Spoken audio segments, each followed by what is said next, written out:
Sa mundong ginagalawan natin ngayon, ang tao ang pinakamakapangyarihang nilalang sa Earth. Pero posibleng nasa bingit na tayo ng pagbabago sa patuloy na development na nangyayari sa teknolohiya ng artificial intelligence. Maraming mga eksperto ang nagsasabi na posibleng ito na ang huling magiging imbensyon ng tao. Ngayon, pag-usapan natin kung paano nagsimula ang AI. Ano ba ang magiging hinaharap natin dito at ang risk na posibleng kaharapin ng sangkatauhan kapag dumating ang punto na hindi na natin ito makontrol pa.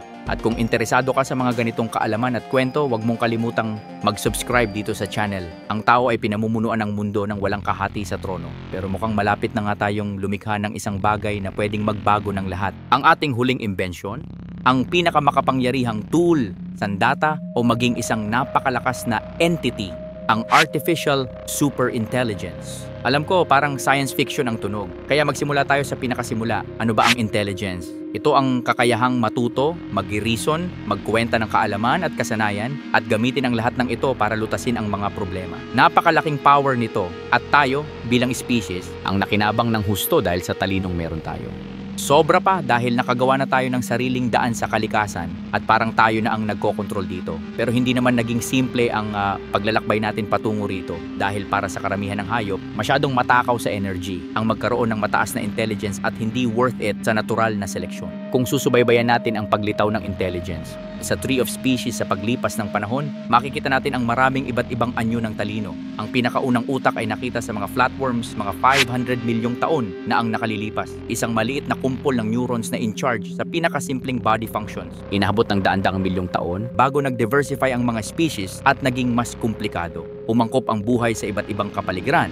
Lumitaw ang mas maraming pandama at nagsimula ang matitinding kompetisyon para sa mga mapagkukunan. Ngunit sa kalikasan, pinakamahalaga ang mabuhay at magparami. At napakalaki ng maintenance cost ng malaking utak. Kaya para sa karamihan ng mga hayop, sapat na ang isang narrow na intelligence para sa partikular na gawain na kanilang kinalalagyan. Sa ilang kapaligiran naman, may mga hayop na gaya ng ibon, octopus, and mammal na nag-evolve ng mas komplikadong neural structures. Para sa kanila, beneficial ang mas mataas na antas ng kasanayan, gaya ng advanced navigation o mas sopistikadong pakikipag-ugnayan. Hanggang sa mga 7 milyong taon na ang nakalilipas, lumitaw ang mga hominin. Hindi natin alam ang eksaktong dahilan pero mas mabilis lumaki ang utak nila kaysa sa ibang kauri nila. May kakaiba sa kanilang talino. Unti-unti, mula sa narrow na intelligence, naging mas pangkalahatan general ito. Kumbaga sa screwdriver, nag-evolve ito para maging parang Swiss Army knife na kayang mag-isip sa iba't ibang problema. Mga 2 milyong taon na ang nakalilipas, ang Homo erectus ay tumingin sa mundo ng iba kumpara sa sino man noon. Nakontrol nila ang apoy, nakaimbento ng mga kasangkapan, at nagsimula ng unang kultura. Tinatayang mula sa lahing ito tayo lumitaw, bandang 250,000 years na ang nakalilipas, taglay ang mas malaki at mas komplikadong utak. Mas lumakas ang kakayahan nating magtrabaho bilang isang malaking grupo at magpahayag ng komplikadong mga ideya. Pinakinabangan natin ang intelligence para pabutihin ang ating buhay, magtanong kung paano gumagana ang mga bagay at bakit ganito ang kalikasan. Bawat nadidiskubre, lalo tayong nakakaisip ng mas maraming tanong at lalo tayong umuunlad. Naipapasa natin ang ating nalalaman na naglalakbay ng mas mabilis kaysa sa genetic evolution. Bagamat mabagal nung una, dumating tayo sa exponential na bilis. Lumitaw ang agrikultura, pagsulat, medisina, astronomiya at pilosopiya na nagpabago sa buong mundo. Mga 200 years na ang nakakalipas, nagsimula ang scientific revolution at mas naging mabilis pa ang pagkatuto natin sa mundo, pati ang bilis ng pag-unlad. Mga 35 years na ang nakakalipas, nagsimula naman ang internet age. Ngayon, nabubuhay tayo sa isang mundo na hinulma para tugunan ang pangangailangan natin, mga nilikha natin para sa atin. Bagong-bago ito kung tutuusin at madalas nakakaligtaan natin kung gaano kahirap ang proseso para makarating dito at kung gaano kahabang hakbang ang inakyat natin sa hagdan ng katalinuhan. At ang mangyari, naging pinakamakapangyarihang hayop tayo sa buong planeta. Pero baka ngayon, nililikha na natin ang bagay na sisira sa monopoly of intelligence, ang artificial intelligence o AI. Ito ay software na kayang gumawa ng mga gawaing pang-isip gamit ang computer code imbes na neurons para lutasin ang mga problema. Una itong dumating sa simpleng anyo, ilang linya ng code sa papel, proof of concept lamang para ipakitang kaya ng gawin ang mga gawaing pangkaisipang trabaho ng makina. Noong 1960s lang nagsimula tayong makakita ng unang halimbawa ng AI na mapapansin natin ngayon, tulad ng isang chatbot noong 1964 at isang program noong 1965 na nag-uuri ng molecules. Bagamat sporadic ang pag-usad, napaka-narrow pa rin ang kakayahan. Parang flatworms pa lang na gumagawa ng basic mental tasks. May ilang panahon na nawawalan ng pag-asa ang mga researcher kaya humihinto ang AI progress. Pero habang nag-iiba ang mundo, nagiging bukas ito para sa AI.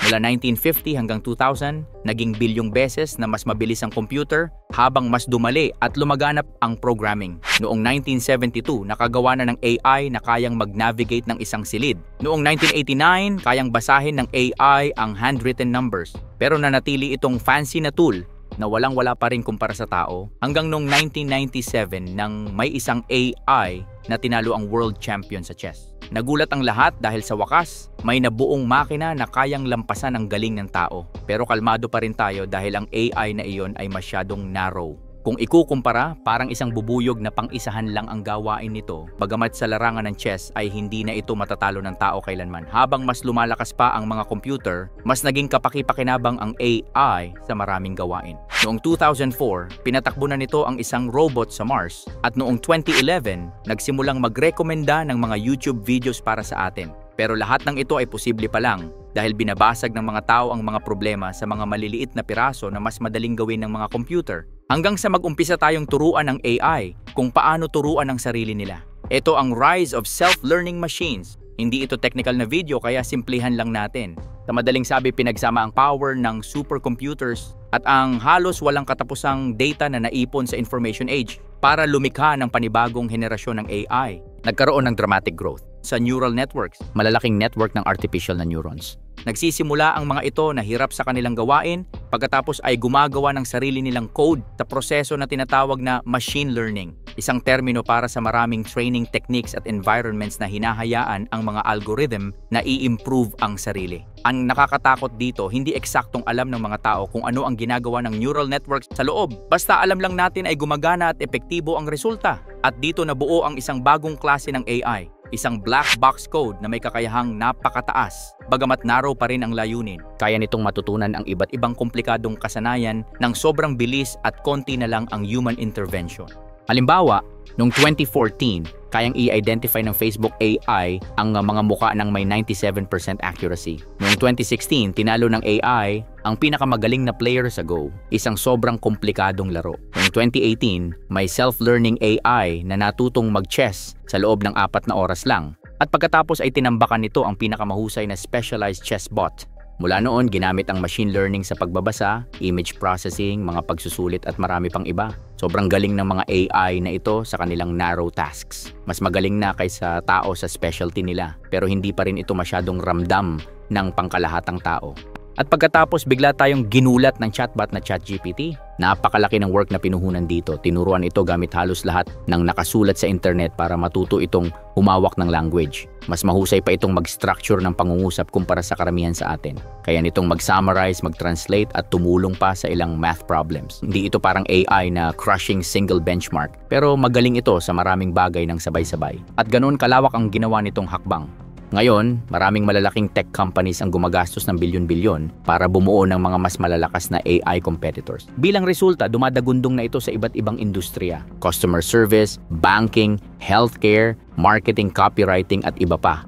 Nagkalat na rin sa social media, YouTube at mga balita ang AI-generated content. Sa darating na halalan, inaasahang aapaw din ang propaganda at maling impormasyon. Walang nakatitiyak kung gaano kalaki ang magiging benepisyo o kapahamakan ng AI adoption. Ang pagbabago ay nakakatakot at tiyak na may mga mananalo't matatalo. Isa sa pinakamalalaking tanong ngayon ng mga gobyerno at korporasyon ay kung paano ihahandle ang transition sa AI-boosted economy. Lahat ng iyan, gains at risks, ay mula pa lang sa AI natin ngayon. Malaking hakbang ang intelligence ni ChatGPT pero makitid pa rin iyon. Kaya nitong gumawa ng kamanghamanghang essay sa ilang segundo pero hindi nito naiintindihan ng malalim kung ano ang sinusulat nito para lamang itong mahusay na text predictor. Pero paano kung ang AI ay mag-evolve mula narrow patungo sa general AI? Ano ang pinagkaiba ng tao sa kasalukuyang AI? Mas general ang intelligence natin. Pwede nating aralin ang kahit anong paksa at subukang lutasin ang kahit anong problema, hindi man pare-pareho ang level ng galing. Ang dating AI, sobrang husay lang sa isang bagay.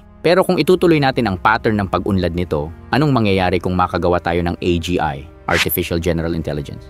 Kung naririnig mo pa lang ito, parang science fiction pa rin. Pero maraming AI researchers ang naniniwalang Mangyayari ito ngayong siglo o baka sa iilang taon na lang. Hindi pa natin alam kung paano eksaktong gagawin ng AGI or paano ito gagana. Pero kung susundan natin ang ideya na ang narrow AI ngayon ay kayang mabilis na maging eksperto sa isang mental task, baka AGI ang sunod na makagagawa noon sa lahat ng mental tasks. Kahit magsimula man itong hindi ganun kagaling, pwedeng makaabot ang AGI sa husay ng tao o lampasan pa sa sandaling matrain. Kung sakaling mangyari iyan, makaapekto ito sa ating sibilisasyon nang di natin akalaing bilis. Tandaan, ang AI today gaya ni ChatGPT ay kayang mag-solve ng tasks ng hindi kukulangin sa 10 beses na mas mabilis kaysa kahit napakahusay na tao. Pwede nga itong mas mabilis pa. At dahil software lang ito, maaari nating kopyahin ng paulit-ulit. Isipin mo na lang, meron tayong 8 milyong scientists sa buong mundo. Paano kung mag-deploy tayo ng 1 milyong AGI copies? Nakatutok ng 24/7, 10 beses na mas mabilis mag-isip kaysa sa tao, at hindi naaabala ng gutom o pagod? Anong posibleng progreso ang magagawa nito? At kung kayang gawin ng AGI ang lahat ng gawaing pangkaisipan, tulad ng coding, paggawa ng batas, pagsulat at kahit anong intellectual labor, mas mabilis, mas mura, at mas mahusay, sino man ang may kontrol dito ay posibleng magmay-ari ng ekonomiya. Pwede pa tayong mag-isip ng mas malaki. Ang pag-unlad ng sangkatauhan ay bunga ng intelligence na ginagamit natin sa iba't ibang problema.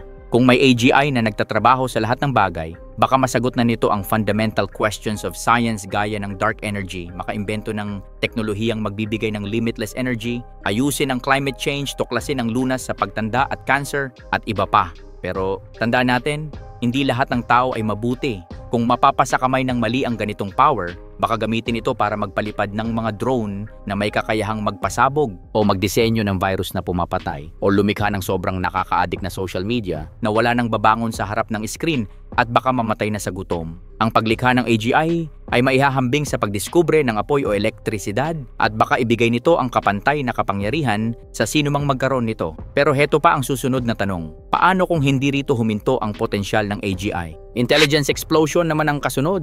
Kapag naabot ng AI, ang antas na kaya na nitong pag-aralan kung paano i-improve ang sarili ng natural.